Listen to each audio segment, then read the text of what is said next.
মুসলিমরা বিপদে পড়বেন, শঙ্কা মামলাকারীদের। 2019 সালে সংসদে সিএএ পাশ হওয়ার পরেই সুপ্রিম কোর্টে তার বিরুদ্ধে একের পর এক মামলা জমা পড়েছিল।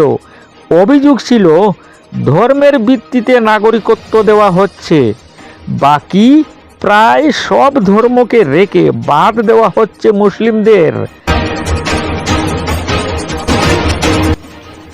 নমস্কার প্রিয় দর্শকবৃন্দ, বিকে প্রতিদিনে আমি উজ্জ্বল আপনাদের জানাই স্বাগত।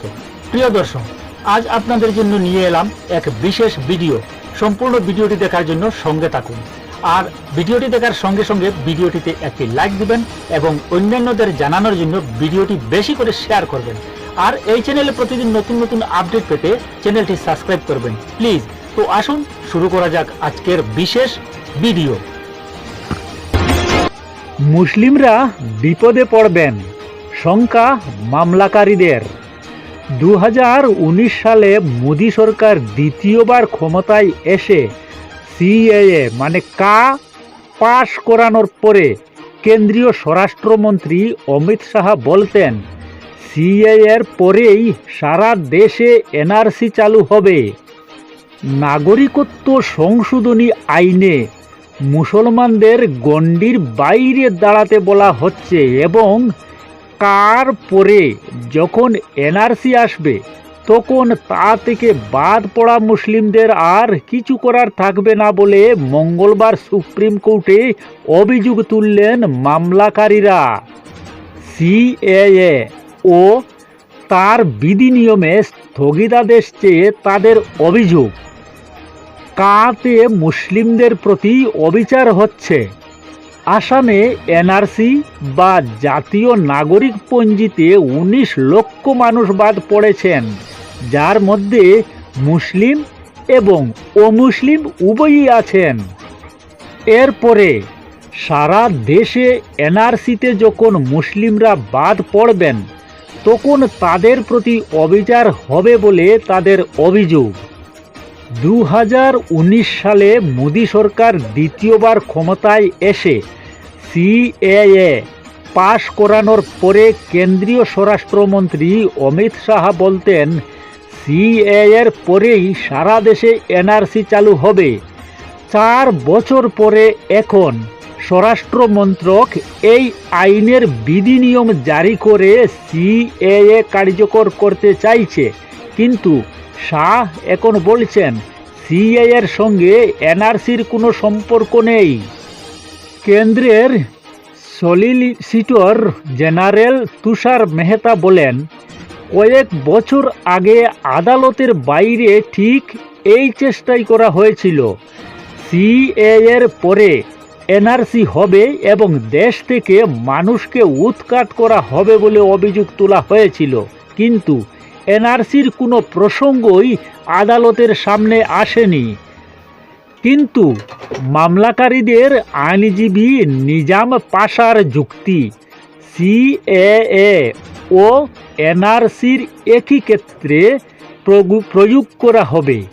সুপ্রিম কোর্ট জানিয়েছে সিএএর বিধিনিয়মে স্থগিতাদেশ চেয়ে যাবতীয় আর্জি 9 এপ্রিল শোনা হবে। সুপ্রিম কোর্টে মামলাকারীদের আর্জি ছিল আগামী শুনানি পর্যন্ত কাউকে সিএএ অনুযায়ী নাগরিকত্ব দেওয়া হবে না বলে আদালতে বিবৃতি দেওয়া হোক। কিন্তু কেন্দ্র এখনও কোনো বিবৃতি দিতে রাজি হয়নি। সেক্ষেত্রে আদালত এ বিষয়ে নির্দেশ জারি করুক বলে মামলাকারীরা দাবি তোলেন, কিন্তু প্রধান বিচারপতি DY চন্দ্রচূড়ের বেঞ্চ তাতে রাজি হয়নি। নাগরিকত্বের আবেদন খতিয়ে দেখার কমিটি পরিকাঠামো তৈরি হয়েছে কি না তা না জেনে প্রধান বিচারপতি মন্তব্য করেছেন, এখনও নাগরিকত্বের মঞ্জুরি দেওয়ার কমিটি পরিকাঠামো কোনোটাই তৈরি হয়নি, তবে কাউকে নাগরিকত্ব দেওয়া হলে তার বিরোধিতা করে মামলাকারীদের আদালতের দ্বারস্থ হওয়ার রাস্তা খোলা থাকছে বলে প্রধান বিচারপতি জানিয়েছেন। কেন্দ্রের তরফে মেহতা যুক্তি দিয়েছেন, সিএএতে কারো নাগরিকত্ব কেড়ে নেওয়া হচ্ছে না।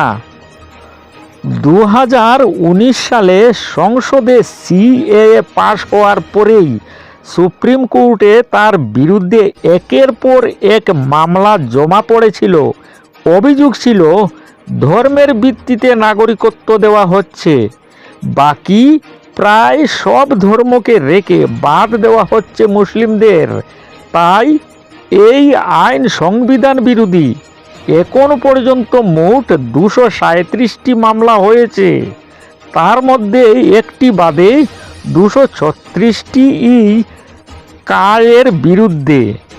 যাবতীয় মামলা ঝুলে রয়েছে। 11 মার্চ আইন পাশের 4 বছর 3 মাস পরে মোদী সরকার সিএএর বিধিনিয়ম কার্যকর করে। সেই বিধিনিয়মেই স্থগিতাদেশ চেয়ে সুপ্রিম কোর্টের দ্বারস্থ হন মামলাকারীরা। কেন্দ্র স্থগিতাদেশের দাবির বিরুদ্ধে পাল্টা জবাব দিতে 4 সপ্তাহ সময় চেয়েছিল। যুক্তি ছিল, সিএএর বিরুদ্ধে 236টি মামলা হয়েছে।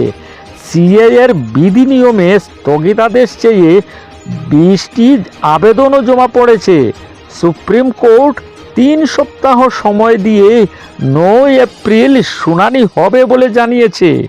মামলাকারীদের তরফে কপিল সিব্বল, ইন্দিরা জয়সিংহরা দাবি তুলেন, পরবর্তী শুনানি পর্যন্ত যেন কাউকে সিএএতে নাগরিকত্ব দেওয়া না হয়।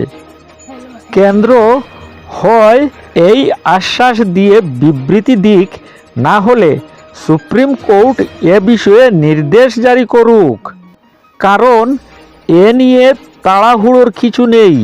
কেন্দ্র নিজেই আইনের বিধিনিয়ম জারি করতে 4 বছর 3 মাস সময় নিয়েছে, যেখানে 3 মাসের মধ্যে বিধিনিয়ম জারি হওয়ার কথা। কিন্তু সলিসিটর জেনারেল জানিয়ে দেন যে তিনি এমন কোনো বিবৃতি দেবেন না। সিব্বলরা বলেন, একবার কাউকে নাগরিকত্ব দিলে আর তা ফেরত নেওয়া যাবে না।